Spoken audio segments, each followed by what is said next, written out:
Um, let's get back with you a little early this afternoon. This is nice, lovely, warm Saturday afternoon here in Phoenix. I didn't have a regular work day today. I did a few hours of video study of classes I needed to get done, but no regular work this day, so I thought I'd get off my video off a little bit earlier, especially with my roommates walked out just for now. I think probably went to the gym or something. So a bit of privacy. I can give my quick video journal before he's back. And I was pausing the thing this morning saying it's sweet and relaxing Saturday morning. I'm thankful for this week and all that I've encountered and experienced. I'm learning new skills and gifts and trying to regain old ones I might have had some of, at least at one time. The best gift of that observation and awareness. Aware of the things around me, for sure, but also importantly, awareness of our God's love and will for me. Yes, I had some good experiences in the yard, learning, maneuvering, and handling one of those tractor trailers. I appreciate the different perspectives and styles of different people. We had an instructor named Shane yesterday, since Mervyn was engaged in something else for the day, and so we had Shane instead. I appreciated his perspectives on some of the maneuvering. We didn't go on the road yesterday. We just did all obstacle courses and backups and that sort of thing yesterday. I'm thankful for the scriptures to read from them daily. We'll give you a daily visit with the Lord to hear His word unto you. And I've found passages that speak to me at various times, at different message to me at different times. And I was reading the scriptures of the Saviors talking to the people of the Americas again, in 3rd Nephi, and he's saying the light of the body is the eye of. No, excuse me. The light of the body is the eye, and therefore if the eye be single, thy whole body shall be full of light. But if thine eye be evil, thy whole body shall be full of darkness. If therefore the light that is in thee be darkness, how great is that darkness? Those two verses hit me. I read several verses, but as usual, I go to the ones that hit me the most and dig in some of those, a little bit of those verses that attracted me. The Spirit draws me to. And our ability to even see anything spiritual or of God shall be lessened or compromised, shall we say, if we put the things of the world as our main goal or of our existence. The eye is the means of perception and acquiring knowledge, both physical and spiritual. The Savior calls it eye, that is focused on that which is good and true, to be clear or single, leading to a life filled with light, or the light of Christ. How great is that darkness if that is what you have within you?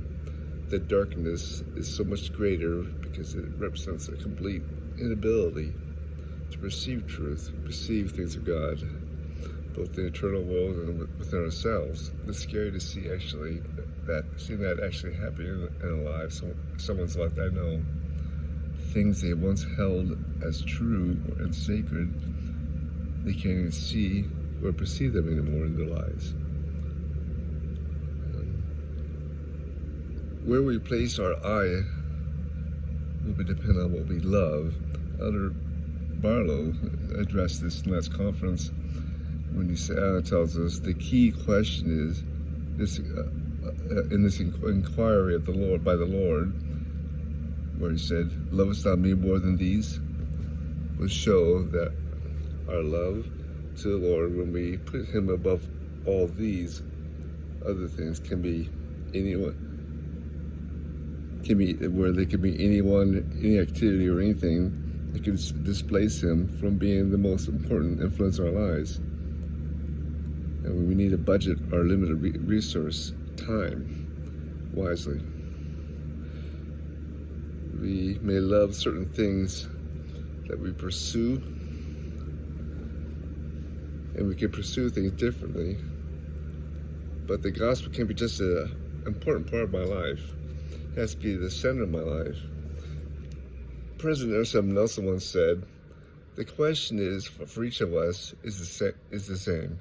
Are you willing to let God be the most important influence in your life? Each day I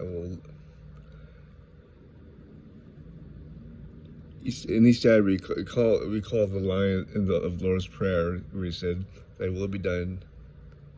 Thy will be done in my life." I must also seek to know that the Lord's will and have it be done in my life. I must fear to know the will, to follow His will. If I know to be qualified to be able to do what He calls me to do, I must not fear that either. Indeed, we are told, for the Lord thy God, will hold thy right hand, saying unto thee, Fear not, I will help thee. Those words of Isaiah. We read in section 128, a parallel being made between earthly and heavenly things in records.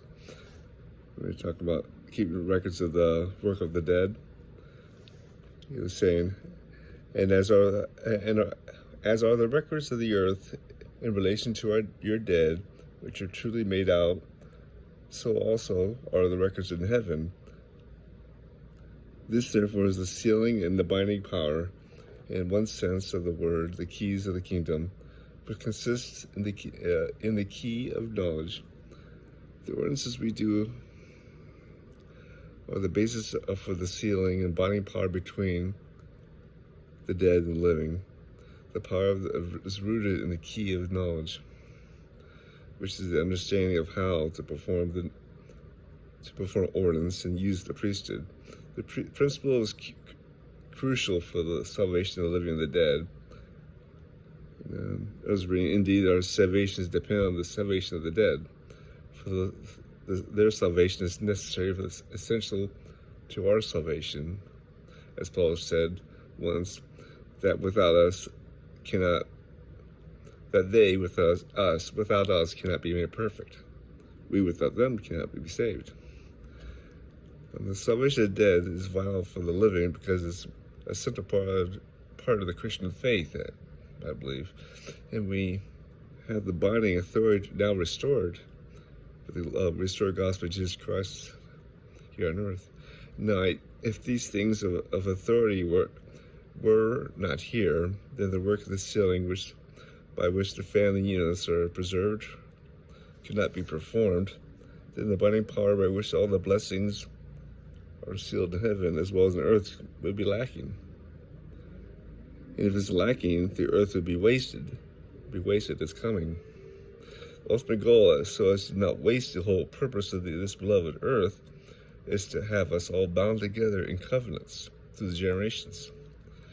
It must be something quite vital or significant. If it has work done, I sometimes wonder exactly what makes it so important.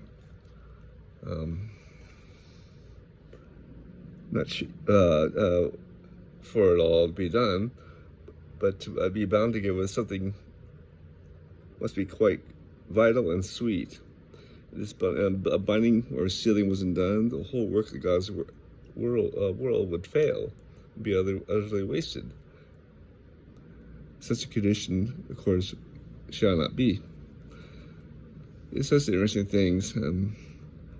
I value the ties between me and my family and my ancestors, and now I value the ties and the binding power of covenants, excuse me, with Deborah's family and ancestors. They're worthy, wonderful. Excuse me. They're a wonderful family. I'm blessed to be bound with them through eternities. And I strive to learn more and more why this work with the dead is truly necessary. I should know the full import of why it is necessary in the future. I hear people talk about why it is important by learning to be saviors for those who have passed before us, help us value of our Savior Jesus Christ is for us. That's the point. But anyways, that's my thoughts for the day. Gonna be enjoying church tomorrow here in Phoenix. I'm gonna walk to it. It's about 3 miles from here. I'm gonna see the Labarge Wars on Zoom, and then my little granddaughter Caitlin's primary program at also on Zoom at 12 o'clock. It's gonna work up very nicely. Get revved up for this next week and have the confidence of the Lord with me. Presence and peace of mind. Not be afraid, but trust in the Lord's guidance and helping me regain or gain the hand-eye coordination, the feel of maneuvering the truck. Not be afraid. Anyways, love you. Talk to you tomorrow. Bye.